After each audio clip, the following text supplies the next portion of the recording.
What are you gonna do? Well, we need to bleed all the air out of the system. Oh God.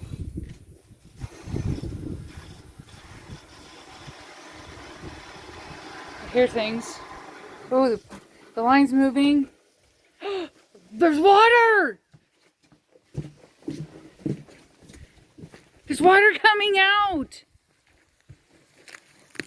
Okay, so this would be actually water with bleach in it, because when the well company digs the well, they pour bleach down inside of it to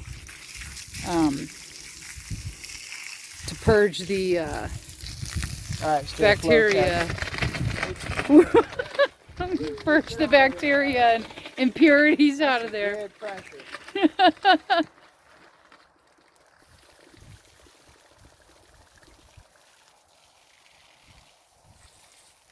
now we're going to do a flow test. Wait, already?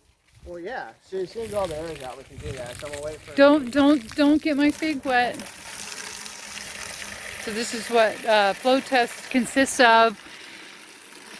What is it, a minute? Yeah, 1 minute. Right For 1 minute, you figure out how many gallons per minute you're getting.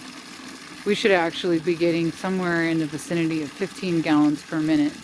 So this is a 5-gallon bucket. We should be able to fill that up 3 times then, right? In 1 minute? Yeah, it's a 10-gallon a minute pump. Oh, 10-gallon a minute pump? Oh, bubbles, gurgling. Look, it's Still dirty. A little bit of air, though. Well, of course it's dirty. I can see the bubbles in it.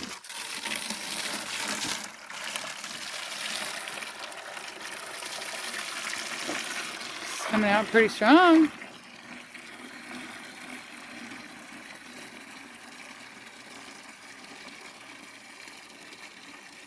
Where are we at?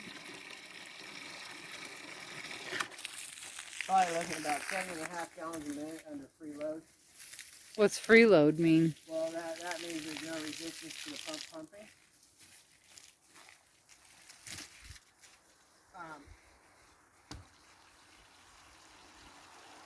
So the other thing you can do too is you run it for a while and then you see if you're still getting the same gallons per minute, because if your gallon per minute goes down, that means the water level in your well is falling and the pump's having to work harder to push the water up to the top, and that results in a reduction in water flow.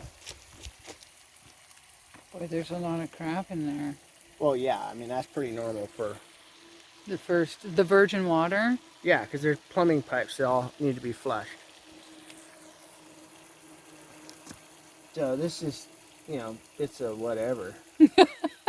It's of subterranean life forms. No, this is what came out of the pipes. Right.